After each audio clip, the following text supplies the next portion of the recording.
We were getting reports all the way across the country about what was happening in Saskatchewan, what was happening in Manitoba. A lot of the groups and the commissions even were not getting that information.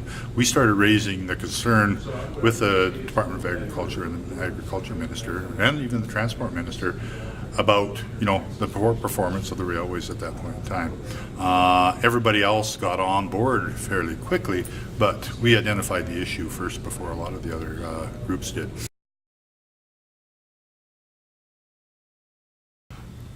Well, transportation has to be the number one issue that we're looking right now, and changes to the CTA Act.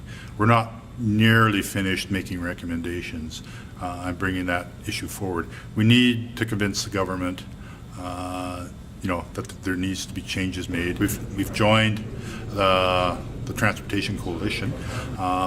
We are now looking at asking the government to do a full costing review, and that's come out from some other groups too.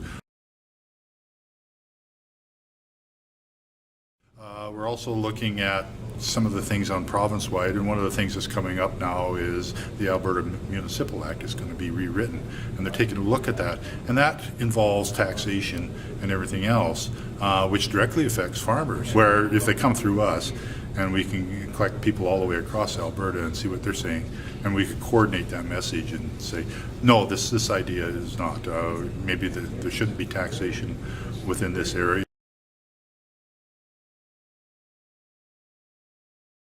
There's areas in Alberta where a high production area is hooked in or is part of an area or boundary with a lower production area. So the lower production area, maybe their average on wheat is say 35 bushel, but this other area is an average that's 50 bushel or 55 bushel in that area. But since they're lumped in with the other, or all the other producers in the lower area, that lowers their average down quite a bit.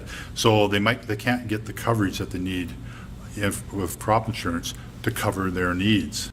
They want the coverage to more reflect their individual coverage and their area, not to be just lumped in as a boundary in that. And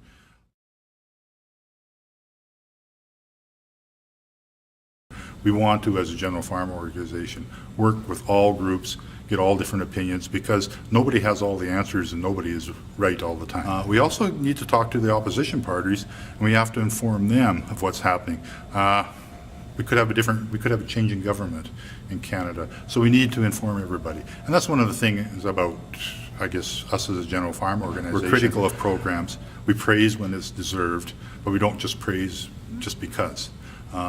What we want to do is to talk about some of the stuff that's happening in agriculture, to have an influence on some of the stuff that's happened in agriculture. And when we look at some of the things that are coming about, because we're just talking with a farmer's voice, we're not talking with a grain company's voice or some other industry's voices, we can maybe distill out that farmer message, what farmers actually need, not what the industry as a whole needs. So what's good for the whole industry sometimes isn't good for us as individuals, as farmers. So we need to, have that right to basically express what farmers need,